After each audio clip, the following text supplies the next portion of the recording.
கத்திரிக்காய் வந்திருக்குது. இப்போதான் ஃபஸ்ட்டு முறையாக வருது. கொஞ்சம் காய் தான் இருக்குது. நாங்கள் பறித்து அதில் என்ன செய்யலான்னு சொல்லிட்டு நம்ம பார்க்கலாம் வாங்க. நேரடியாக ஃப்ரெஷ்ஷாக பறிச்சுக்கலாம் கத்திரிக்காய். கத்திரிக்காய் பறிச்சிக்கலாம். நம்ம வரியாக இருக்குது பார்த்தீங்களா, வரி கத்திரிக்காய். நம்ம குட்டியாக இருக்கும்போதே பறிச்சோம்னா தான் நல்லா எலசாக இருக்கும். பெருசாகிருச்சுன்னு வச்சுக்கோங்களேன், முத்தலாக இருக்கும். அதனால் குட்டி குட்டியாக இருக்குதுன்னு பார்க்காதீங்க, அப்படி இருந்துச்சுன்னா நல்லாயிருக்கும்.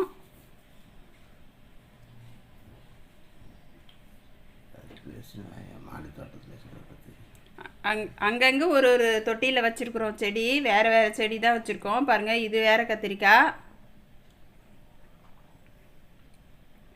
இதுவே ரொம்ப நாள் ஆயிடுச்சு. நாங்கள் நிறைய செடி வச்சுருந்தோம், காய்க்கவே இல்லை. அது என்னன்னு தெரியல, கத்திரிக்காய் மட்டும் சரியாக காய்க்கவே மாட்டேனுது. அப்புறம் மருந்தெல்லாம் அடித்து இப்போ தான் காய்க்க ஆரம்பிச்சிருக்கு. பாருங்கள், பக்கத்துலேயே ரோஸ் இருக்குது, இன்னும் மலரில் அரும்பவே இருக்குது. குட்டி குட்டியாக தான் இருக்குது. போதும், நம்மளுக்கு தேவையான கத்திரிக்காய் நம்ம இங்கேயே எடுத்துக்கலாம். ஒரு 10 செடி வச்சோம்னாக்க ஒரு 1/4 கிலோ காய் வந்துச்சுன்னாவே நம்மளுக்கு அப்பப்போ யூஸ்க்கு வந்துவிடும். நம்ம நிறைய காய் காய்ச்சாலும் வேஸ்ட்டு தான் இல்லைங்களா, யாருக்காச்சும் தான் கொடுக்கணும். நம்ம கொஞ்சமாக திட்டமாக காய்ச்சதுன்னா நம்ம வீட்டுக்கு அப்பப்போ எடுத்துக்கலாம்.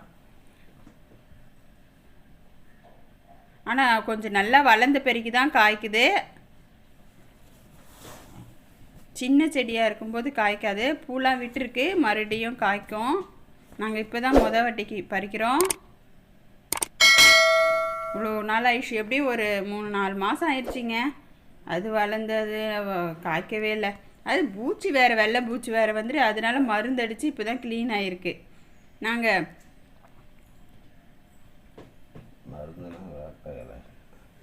வேப்ப எண்ணெய் தாங்க மருந்து. வேப்ப எண்ணெய் தான் தண்ணியில் கலந்து பண்ணோம். இது வேறு கத்திரிக்காய் பாருங்கள், ப்ளூ கத்திரிக்காய். 3 வகை கத்திரிக்காய் இருக்குது அதில். வாங்க நம்ம இப்போது அதை செஞ்சுக்கலாம். கத்திரிக்காய் கறி செஞ்சுக்கலாம். இப்போது அதுக்கு தேவையான பொருளெல்லாம் பார்த்துக்கலாம். எள்ளு 25 கிராம் எடுத்துக்கலாங்க. பூண்டு ஒரு பூண்டு தோல் உரித்து வச்சுருக்கேன். இஞ்சி ஒரு சின்ன துண்டாக எடுத்துக்கலாம், சின்ன துண்டாக இருந்தால் போதும்.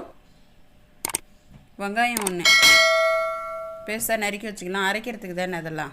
தக்காளி 1ங்க, சின்ன தக்காளியாக இருந்தால் 2 எடுத்துக்கோங்க. பட்டை, லவங்கம், ஏலக்காய், சோம்பு இதெல்லாம் சேர்ந்து கொஞ்சம் எடுத்துக்கோங்க. இப்போ நம்ம மிக்ஸி ஜாரில் சேர்த்துக்கிட்டால் பட்டை, லவங்கம், ஏலக்காயெல்லாம் சேர்த்து பூண்டு, இஞ்சி, அதில் இருக்கிற தட்டில் இருக்கிறது எல்லாமே, தக்காளி எல்லாமே சேர்த்துடலாங்க. சேர்த்து 1 ஸ்பூன் குழம்பு மிளகாத்தூள் சேர்த்துக்கலாம். அதுலேயே உப்பு தேவைக்கிற அளவு இதிலே சேர்த்துக்கலாங்க. இது போல் தான் நல்லா இருக்குங்க. மஞ்சத்தூள் 1 சிட்டிகை இதெல்லாம் சேர்த்து நம்ம அரைச்சிட்டு வந்துடலாம். இப்போது கத்திரிக்காய் கட் பண்ணிக்கலாம். கத்திரிக்காய் கட் பண்ணிக்கலாம். பாருங்கள், இந்த போல் கட் பண்ணுங்க, அப்போ நல்லாயிருக்கும். இது குட்டியாக இருக்கிறதுனால வெந்து போயிடும், அதெல்லாம் ஒன்றும் ப்ராப்ளம் இல்லை. வேவுமோ இல்லையோனுக்கெல்லாம் நினைக்க வேண்டியதில்லை, நல்லா டக்குன்னு வெந்துடும்.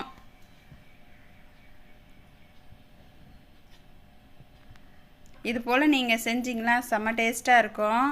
தொட்டுக்கிறதுக்கு சாம்பார் சாதம்,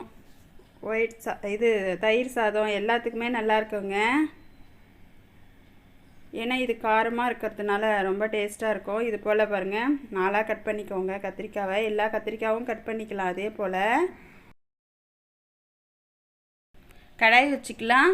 50 ml எண்ணெய் ஊற்றினா தான் சரியாக இருக்குங்க. தேவையான அளவு எண்ணெய் ஊற்றிக்கலாங்க. இதுக்கு எண்ணெய் கொஞ்சம் கூட தான் பிடிக்கும்.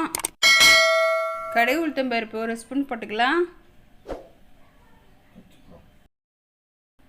அது நல்லா பெரியட்டும்.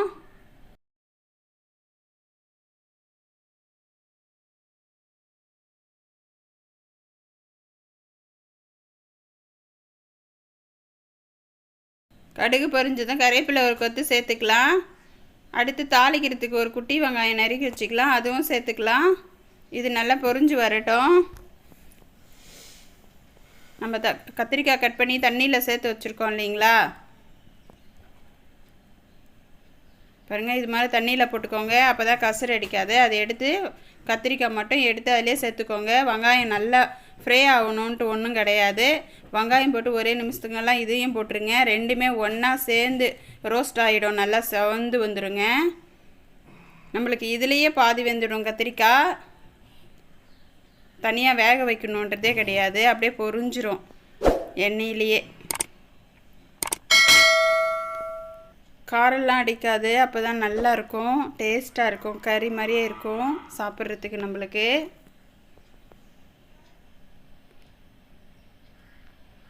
நல்லா வதக்கி விட்டுக்கோங்க திருப்பி திருப்பி, ஒரே பக்கமாக வச்சிடக்கூடாது, திருப்பி நல்லா வதக்கி விட்டுக்கோங்க.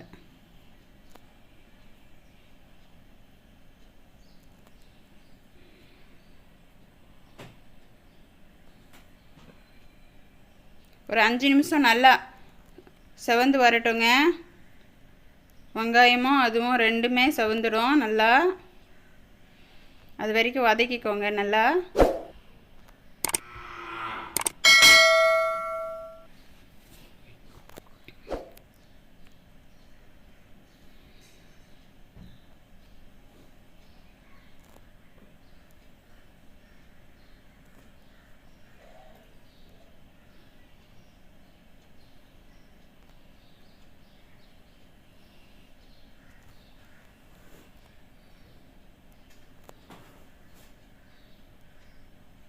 பாருங்கள் நல்லா ரோஸ்ட் ஆயிருச்சு. இது செய்கிறது நம்மளுக்கு ரொம்ப ஈஸிங்க. எல்லா மசாலாவுமே நம்ம ஒன்றா போட்டு மிக்சியில் அரைச்சோம் இல்லைங்களா, அதை இப்போ சேர்த்துக்கலாம். இந்த மாதிரி நல்லா செவந்து வந்த பிறகு தான் சேர்த்துடணும். அதிலே சேர்த்துக்கலாங்க. நம்ம தான் எல்லாமே அதிலே போட்டோம் இல்லையா, ரொம்ப ஈஸி இதை செய்கிறது. தனித்தனியாக அது போடணும் அப்படின்ற அவசியம் கிடையாது. டக்குன்னு செஞ்சு கொடுத்துடலாம் காலையில் பசங்களுக்கு.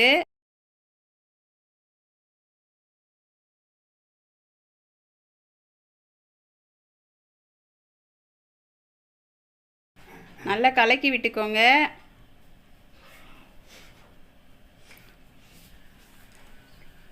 இந்த மசாலா அவ்வளோவா காரமும் இருக்காது, நல்லா டேஸ்ட்டாகவே இருக்கும். அப்படியே கறி சாப்பிட்ற மாதிரி இருக்கும் நம்மளுக்கு. நல்லா மிக்ஸ் பண்ணி விட்டுக்கோங்க இதே போல்.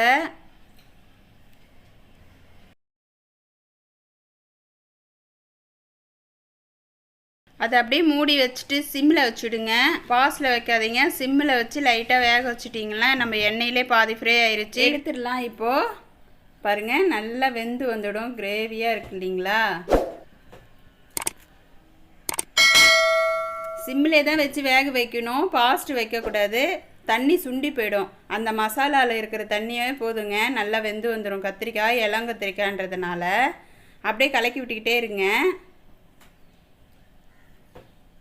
பாருங்கள் ரெடி ஆகிடுது, நல்லா வெந்து போச்சு. பாருங்கள் எப்படி சூப்பராக வெந்து போச்சு, ரெடி ஆகிடுச்சு. இது போல் நீங்கள் செஞ்சு சாப்பிட்டு பாருங்கள், செம்ம டேஸ்ட்டாக இருக்கும். அர்ஜென்ட்டுக்கு நீங்கள் இட்லி தோசைக்கு கூட கொடுக்கலாம் பசங்களுக்கு, நல்லா டேஸ்ட்டாக கறி மாதிரி சாப்பிட்டு போவாங்க. நித்த நித்த நெல்லு சொரு நெய் மணக்கும் கத்திரிக்காய் எப்படி இருக்குது செஞ்சு பாருங்கள், அவ்வளோ அமிர்தமாக இருக்கும். இதே போல் நீங்கள் செஞ்சு பாருங்கள், எப்படி வந்ததுன்னு சொல்லி கமெண்ட் பண்ணுங்கள், லைக் பண்ணுங்கள், ஷேர் பண்ணுங்கள். மறந்துடாத புதுசாக பார்க்குறவங்களா இருந்தால் சப்ஸ்கிரைப் பண்ணி விடுங்க. வீடியோ பார்த்ததுக்கு தேங்க்யூ.